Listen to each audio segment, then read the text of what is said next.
A Caixa de Dandara. Olá, tudo bem com vocês? Para quem não me conhece, meu nome é Eliane, eu sou professora e também autora do livro infantil A Caixa de Dandara. Estou muito feliz de poder compartilhar com vocês essa história. E antes de contar, quero compartilhar um segredo. A Caixa de Dandara é uma história que foi baseada em fatos reais. Isso mesmo, eu consegui misturar um pouquinho da imaginação com um pouquinho de realidade sobre a história do nosso país. E também consegui colocar coisas do passado e do presente, coisas que aconteceram há muitos anos atrás e coisas que aconteceram no presente com a personagem da história. Ficou curioso? Então venha comigo. Dandara é esta garotinha. Certo dia, ela chegou mais cedo à escola e não encontrou nenhum coleguinha, nenhum professor, mas o portão estava aberto. Então ela resolveu entrar.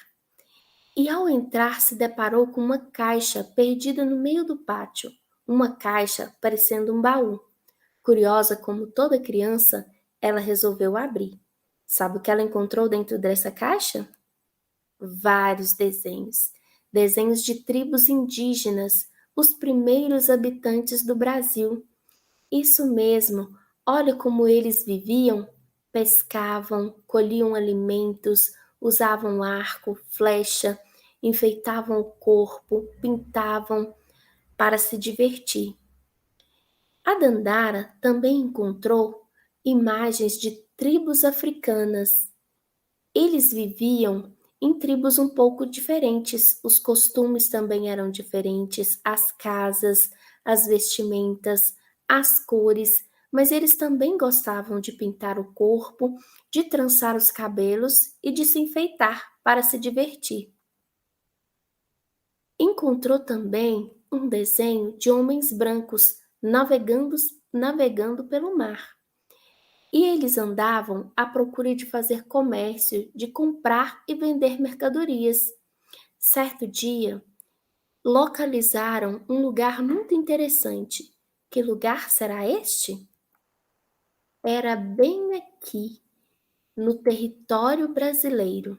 Naquela época, ainda não tinha esse nome, Brasil, mas os indígenas já moravam aqui e cuidavam muito bem do nosso território, cuidavam da natureza. Com a chegada dos portugueses aqui no Brasil, eles tentaram fazer amizade com os índios, mas não deu muito certo, porque logo os portugueses não queriam mais voltar para a casa deles, queriam explorar tudo de bom que os índios tinham aqui no nosso território.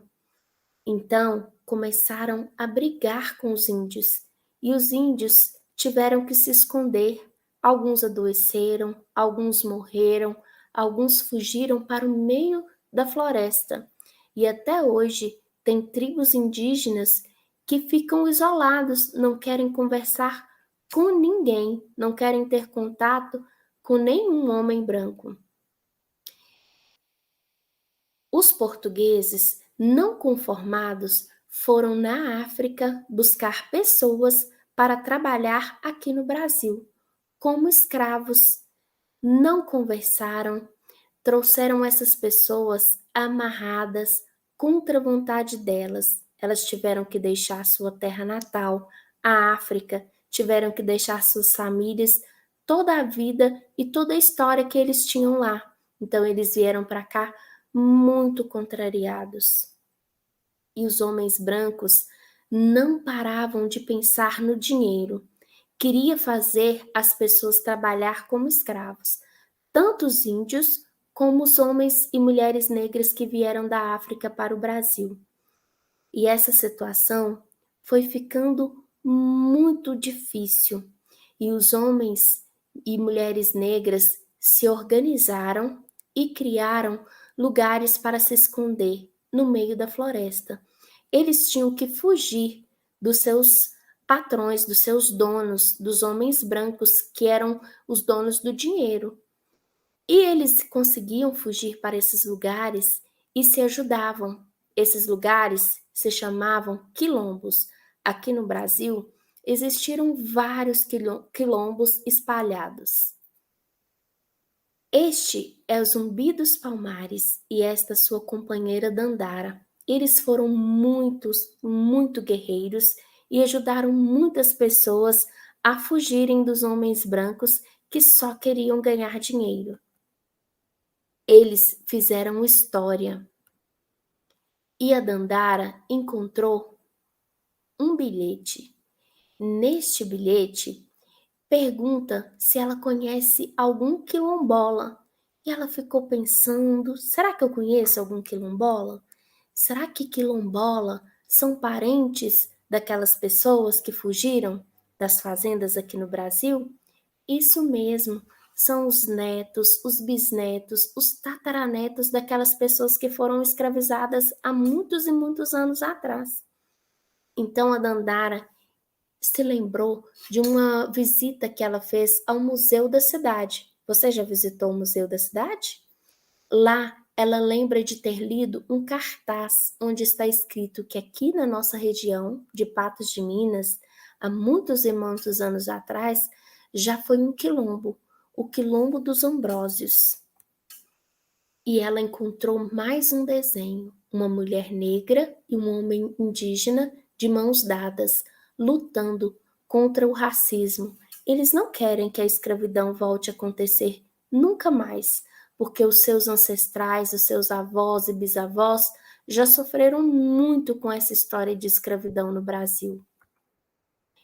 A Dandara encontrou dentro do baú um papel em branco e ela ficou pensando: o que eu devo fazer com esse papel?